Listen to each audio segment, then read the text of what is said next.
100 साल से सोए न थे तेरे ही लिए तू। খুব বাজে গাইলাম। 30 বার 32 বার চেষ্টা করার পর এটা বেরিয়েছে। তাহলে ভাবুন অরিজিনাল সিঙ্গার যেই গানটা গেয়েছে তার মেরিট কতটা। এই গানটাকে বোঝানোর জন্য একটা ওয়ার্ডই যথেষ্ট, সেটা হচ্ছে পিস।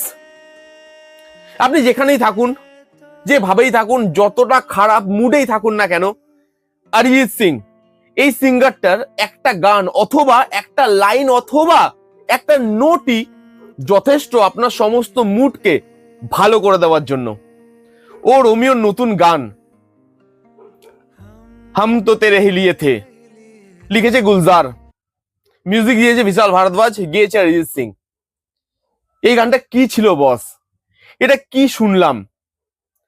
এই মানুষটা একটা গান দিয়ে অডিয়েন্সকে অন্য জগতে ট্রান্সফার করতে পারে। একটা হেডফোন নিন, ঘরটা অন্ধকার করুন এবং এই গানটা যারা শোনেননি এখনো তারা শুনে দেখুন।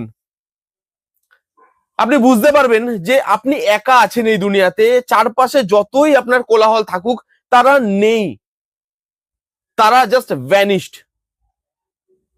আপনার মনে হবে পড়ন্ত বিকেল, সূর্য আস্তে আস্তে ডুবছে, সূর্যের রং লালচে, শুধুমাত্র হাওয়ার শব্দ, আপনার সামনে দিয়ে একটা নদী বয়ে যাচ্ছে তার হালকা স্রোতের শব্দ, এবং সেই নদীর পাড়ে আপনি বসে আছেন পড়ন্ত বিকেল বেলা, যেখানে আপনার চারপাশে আর কেউ নেই। সেই জায়গাটায় আপনাকে ট্রান্সফার করে দেবে এই গানটা, এবং এই গানটা শোনার পর আপনার একটাই কথা বারবার মনে হবে, স্বর্গ হে তো यही है, বাস यही है। এখানে আমাদের শাহিদ কাপুর এবং তৃপ্তি ডিমরি তাদের কেমিস্ট্রি আলাদাই লেভেলের ওয়ার্ক করছে। এতদিন শাহিদ কাপুরের সব থেকে বেস্ট কেমিস্ট্রি ছিল শাহিদ কাপুর করিনা কাপুর, তারপর শাহিদ কাপুর এবং কিয়ারা আদভানি কবির সিং এ। এখন তো আমার মনে হয় দিস ইজ দ্য বেস্ট জোড়ি, শাহিদ কাপুর এবং তৃপ্তি ডিমরি।